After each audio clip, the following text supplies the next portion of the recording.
خاموش ہو جایا کریں، سہ جایا کریں، مان لیا کریں۔ یہ عاجزی ہے جو اللہ کو بہت محبوب ہے۔ بندہ جب با اختیار ہوتے ہوئے خاموش ہو جاتا ہے تو اللہ کی نظر میں معتبر ہو جاتا ہے۔ معاف کرنا آسان ہوتا ہے لیکن سب کچھ بھولنا بہت مشکل ہوتا ہے۔ رشتے ایک دوسرے کا خیال رکھنے کے لیے ہوتے ہیں، ایک دوسرے کا استعمال کرنے کے لیے نہیں۔ انسان کو بس ایک ہی بار آزمانا چاہیے، پھر جو اس کا رنگ ہوتا ہے وہی اس کا اصل رنگ ہوتا ہے، اس کے بعد وہ آپ کو نہیں، آپ اپنے آپ کو دھوکا دیتے ہیں۔ مجھے ان لوگوں کی پرواہ نہیں جو میرے دشمن ہیں، محتاط ان لوگوں سے رہتا ہوں جو میرے ساتھ ہوتے ہوئے ذہن میں بغض اور نفرت رکھتے ہیں۔ اعتماد ایک چھوٹا سا لفظ ہے جس کو پڑھنے میں سیکنڈ، سوچنے میں منٹ، سمجھنے میں دن، مگر کرنے میں ساری زندگی لگ جاتی ہے۔ حضرت علی کا فرمان ہے، دوست کو پہچاننے کا یہ طریقہ ہے کہ اس کی حد سے زیادہ عزت کرو۔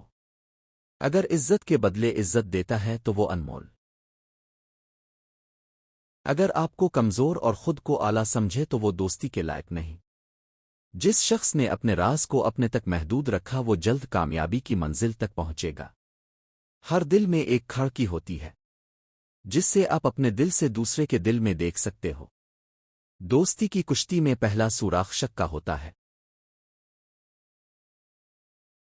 زندگی کو امانت سے گزار دو کیونکہ یہ چلی جانی والی چیز ہے۔ یہ نفس بد یقین ہے جس نے نمرود کو بھی تباہ کیا، ایک پھاڑ کھانے والا بھیڑیا ہے۔ اپنے نفس کی ہمیشہ مخالفت کرتے رہو۔